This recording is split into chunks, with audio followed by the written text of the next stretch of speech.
Hello दोस्तों, कैसे हो भाई आप लोग? क्या हाल चाल आपके? उम्मीद करता हूँ आप सब स्वस्थ होंगे। और आज की ताजा खबर यह है कि आईबीपीएस ने अपना एडमिट कार्ड जारी कर दिया है भाई। क्लियर।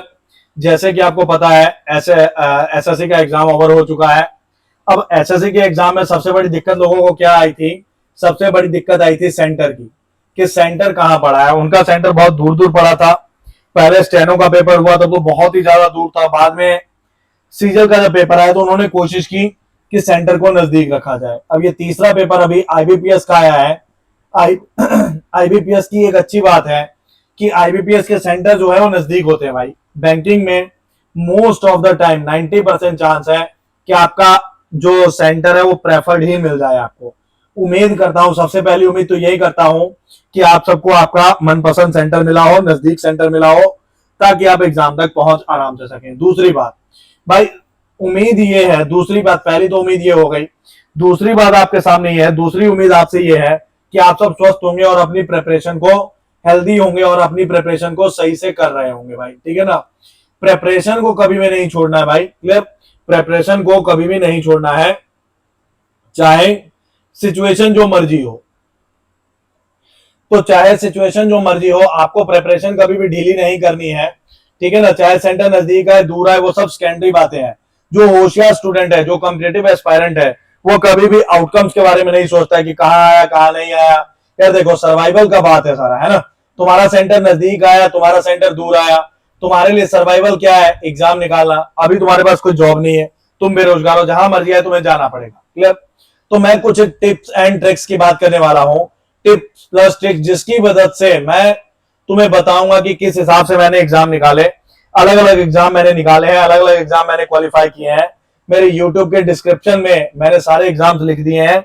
अभी करंटली मैं एसबीआई में हूं। ठीक है जी? तो इन टिप्स एंड ट्रिक्स को यूज करके किस हिसाब से मैंने एग्जाम को अप्रोच किया, जिसकी मदद से मैं ये जानता हूं कि तुम्हें भी 5 से 10 नंबर का फायदा होने वाला है। क्लियर। 5 से 10 नंबर का डेफिनेटली तुम्हें फायदा मिलने वाला है। तो जानते हैं इन बातों को। सबसे पहली बात है कि तुम जिस भी स्टेट से हो भाई, तुम जहां भी हो मेरी ये वीडियो देख रहे हो, सबसे पहले अपनी स्टेट की कट ऑफ ये चेक करो। सबसे पहला काम है कट ऑफ चेक करना। मुझे नहीं पता इससे पहले तुमने कट ऑफ चेक किया है नहीं किया, तुम बस हौश पौश में चले जा रहे हो, सुन रहे हो हुआ है फलाना। भाई कुछ नहीं है, तुम अपने स्टेट का 5 ईयर का कट ऑफ चेक करो। पहले 5 साल का कट ऑफ चेक करो, उससे तुम्हें आइडिया मिल जाएगा कि तुम्हारे अपने स्टेट है। अब मैं सीधे सीधे नहीं बोल सकता हूं कि 80 नंबर का कट ऑफ है या 85 है या 75, क्योंकि भाई ये होता है स्टेट वाइज। हर स्टेट की अपनी कहानी है, हर स्टेट का अपना नंबर ऑफ वैकेंसीज है, हर स्टेट पे नंबर ऑफ एस्पायरेंट्स का डिपेंडेंसी है कि भाई किस हिसाब के एस्पायरेंट है। कहीं ऐसा होता है, कोई स्टेट ऐसे हैं जिनमें एस्पायरेंट उतने होशियार नहीं होते। ऑन द अदर हैंड कई स्टेट ऐसे होते हैं जहां पे एस्पायरेंट बड़े खूंखार होते हैं। क्लियर। तो मैं ये सीधे नहीं बोल रहा हूं कि इतने नंबर का कट ऑफ, कुछ नहीं भाई।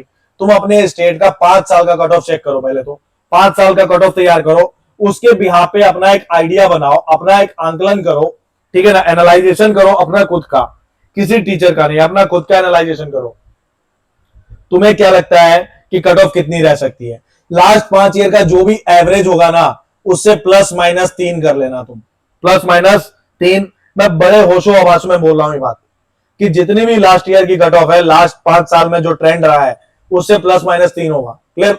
कट ऑफ में इतना ही गिरावट या उतार मतलब चढ़ाव आता है। क्लियर। ऐसा नहीं है कि लास्ट ईयर की कट ऑफ 80 थी तो अब कट ऑफ 50 हो जाएगी। नो भाई, नेवर एवर। अगर लास्ट ईयर 80 थी तो 77 और इधर से 83, कट ऑफ इसी के बीच में रहने वाला है। वो एक वर्स्ट पॉसिबिलिटी होता है कि कट ऑफ इधर उधर खिसक जाए। क्लियर। कट ऑफ का आइडिया क्लियर हो गया। दूसरी बात, तुम्हारे स्टेट का कट ऑफ जितना मर्जी हो, तुम्हें डरना नहीं है।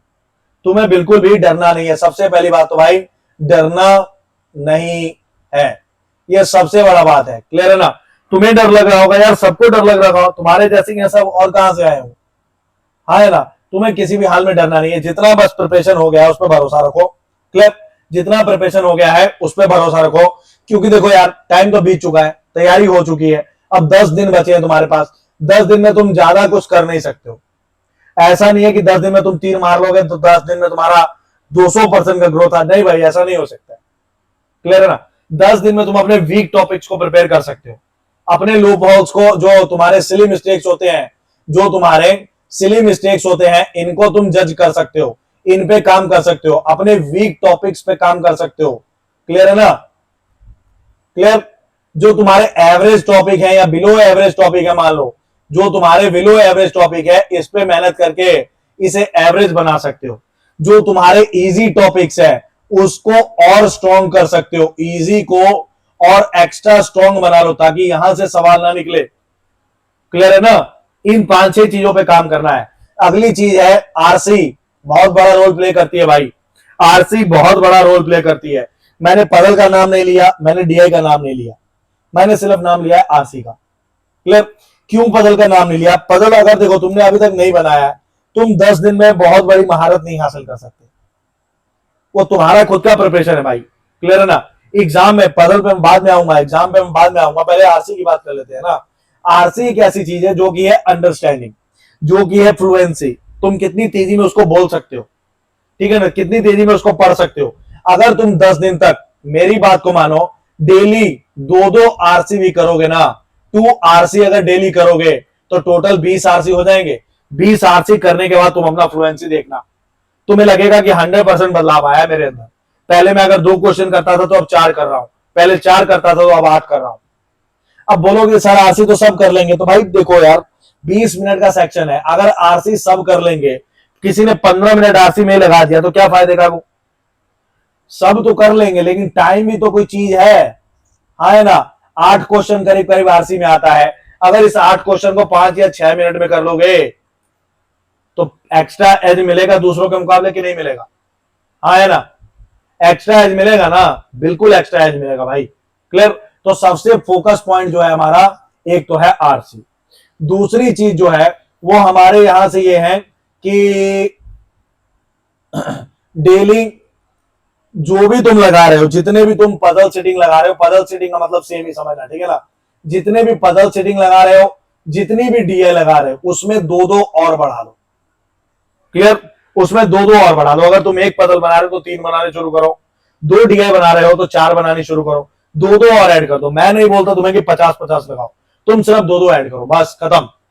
2-2 ऐड करो और फ्लुएंसी के साथ लगाओ भाई, ठीक है ना। पूरा स्पीड में लगाओ, टाइम चला के, विदाउट टाइम नहीं लगाना है। क्लियर? अब टाइम क्लोज करने का टाइम नहीं है, ठीक है ना। क्लियर? विद टाइम तुमको करना है काम, क्योंकि अब एग्जाम का टाइम है भाई।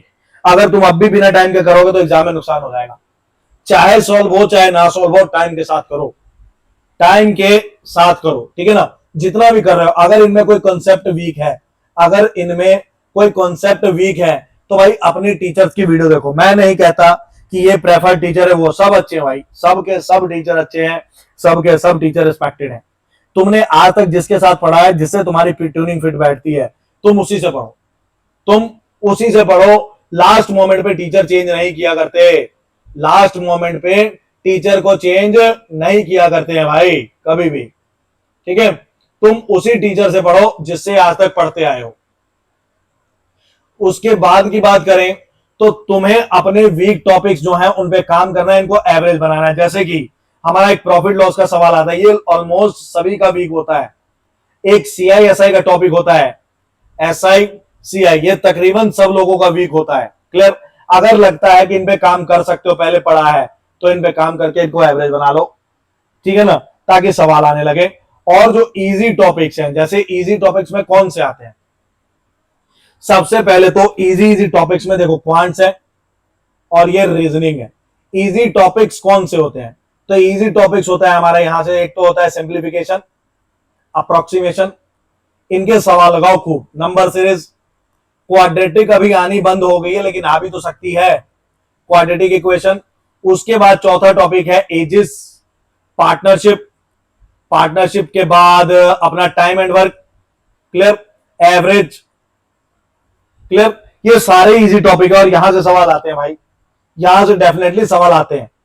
क्लियर है ना? ये जितने भी train, boats, train, boat, clear, pipes, ये सारे ही इजी टॉपिक है। इन पे तुम्हारी पकड़, क्वांट्स के इजी टॉपिक है, इन पे पकड़ होनी चाहिए। अगर तुम इनमें भी पीछे रह गए तो तुम हमेशा पीछे रह जाओगे भाई। कम से कम इजी टॉपिक को तो देड़ो।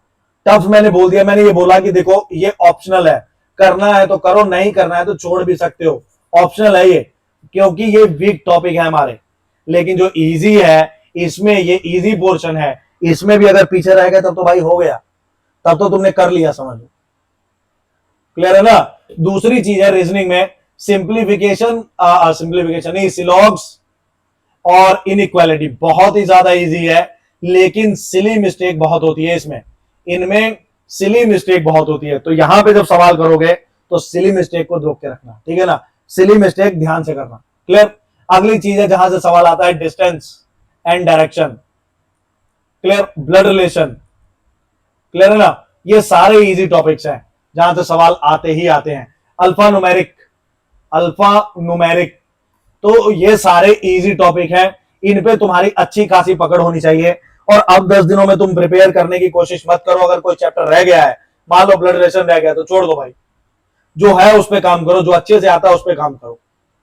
क्लियर है ना। इन पे अच्छे से काम करो, अच्छा पकड़ बनाओ, ऑटोमेटिकली तुम्हारा नंबर बढ़ेगा। क्लियर है ना। ऑटोमेटिकली तुम्हारा नंबर बढ़ेगा, ठीक है जी। और इसके अलावा डेली सिंप्लीफिकेशन, जैसे मल्टीप्लीकेशन हो गई, टेबल्स, स्क्वायर, क्यूब, ठीक है ना। उसके बाद 5 7 10 मल्टीप्लाई करके देखो, 5 7 10 डिवाइड करके देखो फास्टली। क्लियर।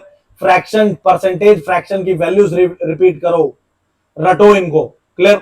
रीजनिंग की बात करें तो कोडिंग डिकोडिंग में जो वो वैल्यूज होती हैं, कोडिंग डिकोडिंग की वैल्यूज, अल्फा न्यूमेरिक के सवाल बनाओ। सिलॉग्स में कोई नई टाइप, देखो कोई भी चीज है, इजी टॉपिक में गलती तुम अफोर्ड नहीं करते भाई, इजी में तुम गलती अफोर्ड नहीं करते हो। क्लियर है ना। इजी में गलती अफोर्ड नहीं करते तुम। क्लियर है जी। अगली चीज है यहां से तुम और क्या कर सकते हो। अब आते हैं डीआई पजल वगैरह पे। तो भाई डेली की डीआई और पजल लगानी अगर शुरू करोगे आज से भी, क्लियर, आज से भी अगर तुम 5 5 6 6 डीआई या पजल लगाने अगर शुरू करते हो, क्लियर, तो पहले तो क्या करना है, अपने डीआई पजल की बात करते हैं यहां पे। तो पजल सेटिंग में पहले तो प्रायोरिटाइज करो कि तुमको कौन से बहुत अच्छे से आते हैं, कौन से नहीं आते। जैसे अलग अलग होता है ना, सिटिंग में ही देखो तो सेंटर होता है, एक आता है कि सबका फेस सेंटर है, एक आता है कुछ सेंटर है और कुछ आउटसाइड है। क्लियर। तो प्रायोरिटाइज करो कि तुमको कौन सा ज्यादा आसान लगता है। क्लियर। स्क्वायर है, स्क्वायर में ऐसे आता है 8 आदमी वाला एक तो। क्लियर। एक ऐसा आता है रेक्टेंगल जिसमें 3 साइड पे और 2। तो चीजों को प्रायोरिटाइज करना सीखो कि भाई पजल ही आया तो मैं कौन सा पजल पहले बनाऊंगा या कौन सी सीटिंग पहले बनाऊंगा। क्लियर। ठीक है ना। अब फ्लैट बेस पजल है, वो बहुत मुश्किल होता है, मुझे ऐसा लगता है कि फ्लैट बेस पजल मुश्किल होता है, तो मैं इसको छोड़ देता हूं। क्लियर। मैं इसको छोड़ देता हूं, जबकि फ्लोर बेस्ड इजी होता है, फ्लोर वाला इजी होता है, हाँ है ना। डेजिग्नेशन वाला इजी होता है पजल। उसके बाद मंथ और डे जिसमें होता है, मंथ वाला इजी होता है, मंथ और डे का कॉम्बिनेशन होता है, हाँ है ना। जैसे मई महीना में 5 और 6, जून महीना में 5 और 6, ये इजी होते हैं। तो भाई तुम्हें तुम्हारे दिमाग में एक पिक्चर होनी चाहिए कि कौन से सवाल मैं पहले पिक करूंगा या करूंगी और कौन से सवाल को मैं बाद में सॉल्व करूंगा। सिमिलर वे में डीआई, डीआई की बात अगर हम करें तो डीआई में सबसे इजी मुझे लगता है data table. Data table DI की मैंने वीडियो बना रखी है भाई, 2 ही वीडियो बनाई है, 2 ही वीडियो है, तुम उतना ही देख लो, उतना ही देख लो, उसी में तुम्हारा बेड़ा पार हो जाएगा। हालांकि मैं 1 2 वीडियो और लेके आऊंगा, अभी एग्जाम से पहले 1 2 वीडियो डीआई की और लेके आऊंगा, जिसमें मैं केसलेट कराऊंगा और एक आधी वीडियो और कराऊंगा, ठीक है ना। 1 2 वीडियो और लाऊंगा। ये 2 वीडियो देख लिया, मुझे लगता है तुम्हारा डीआई का काफी हद तक परेशानी सॉल्व हो जाएगा। इसको देखो भाई, मस्ट वॉच। क्लियर। अगली चीज है इसमें सबसे इजी होता है डाटा टेबल, उसके बाद बार ग्राफ, लाइन ग्राफ, फिर पाई चार्ट होता है, उसके बाद हाथ डालना मिक्स्ड पे। एक और चीज आती है केसलेट। ये केसलेट जो है हमेशा अनप्रेडिक्टेबल होता है, इसके बारे में कोई प्रेडिक्ट नहीं कर सकता है, अनप्रेडिक्टेबल होता है कि ये इजी आएगा ये टफ आएगा। क्लियर। इजी भी हो सकता है, बहुत इजी भी हो सकता है और टफ भी हो सकता है। क्लियर है जी।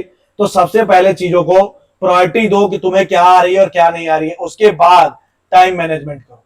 उसके बाद क्या करो, टाइम मैनेजमेंट करो, टाइम मैनेज करो। भाई मेरे को पता होना चाहिए कि पेपर में मेरे को क्या करना है। जैसे मान लो मैं अगर रीजनिंग शुरू करता हूं, रीजनिंग शुरू करता हूं तो मेरा स्ट्रेटेजी ये रहता है कि 20 मिनट है ना, 20 मिनट है, 17 मिनट तक मेरा एक पजल सॉल्व हो जाना चाहिए, 15 मिनट तक या 14 मिनट तक मेरा दूसरा पजल सॉल्व हो जाना चाहिए, और 11 या 12 मिनट तक मेरा तीसरा पजल सॉल्व होके यहां तक मेरे तीनों पजल हो जाने चाहिए।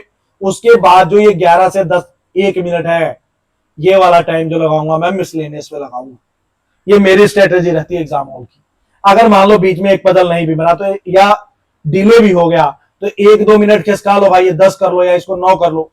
लेकिन ऐसा मत करना कि इसी पे तुम 5 पहुंचा दिए, 20 मिनट से लेकर 5 मिनट तक पजल ही करते रहे। That is wrong. हाँ है ना, दैट इज रॉन्ग। क्लियर है जी।